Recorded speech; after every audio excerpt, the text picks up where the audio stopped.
ಕೋಪ ಕೊಟ್ಟರೆ ಕೋಪ ಹಿಂತಿರುಗಿ ಸಿಗುತ್ತದೆ. ಅವಮಾನ ಮಾಡಿದರೆ ಅವಮಾನವೇ ಸಿಗುತ್ತದೆ. ಭಯಪಡಿಸಿದರೆ ನಮಗೂ ಭಯವೇ ಸಿಗುವುದು. ಪ್ರೀತಿ ಕೊಟ್ಟರೆ ಪ್ರೀತಿ ಸಿಗುತ್ತದೆ. ಸ್ನೇಹ ಕೊಟ್ಟರೆ ಸ್ನೇಹ ಸಿಗುತ್ತದೆ. ಕೆಲವರಿಗೆ ಒಳ್ಳೆಯದು ಹಿಂತಿರುಗಿ ಸಿಗಲು ಸ್ವಲ್ಪ ಸಮಯ ಬೇಕಾಗಬಹುದು. ಅದು ಅವರ ಕರ್ಮದ ಲೆಕ್ಕಾಚಾರವಾಗಿದೆ. ಕೋಪ, ಅವಮಾನ, ನಿಂದನೆ ಮಾಡಿದವರಿಗೂ ಮನದಲ್ಲಿ ಪ್ರೀತಿಯನ್ನೇ ಕೊಡೋಣ. ಶುಭ ಭಾವನೆಯನ್ನು ಇಟ್ಟುಕೊಳ್ಳೋಣ.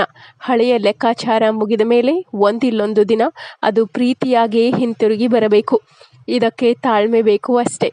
ಒಟ್ಟಿನಲ್ಲಿ ನಾವು ಏನು ಕೊಡುತ್ತೇವೆಯೋ ಅದೇ ಸಿಗುತ್ತದೆ. ಪ್ರೀತಿಯಿಂದ ಮಾತ್ರ ಮರುಭೂಮಿಯಲ್ಲಿ ಹೂವು ಅರಳಿಸಬಹುದು. Please subscribe to my channel. Thanks for watching the video. Also, please hit the bell icon so that way you're going to get the notifications when I post new videos. Thank you.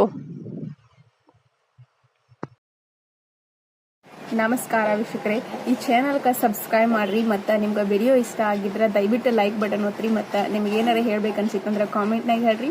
ಮತ್ತು ನಿಮ್ಮ friends ಜೊತೆ ವಿಡಿಯೋಗಳನ್ನು share ಮಾಡಿರಿ. Thank you so much for watching.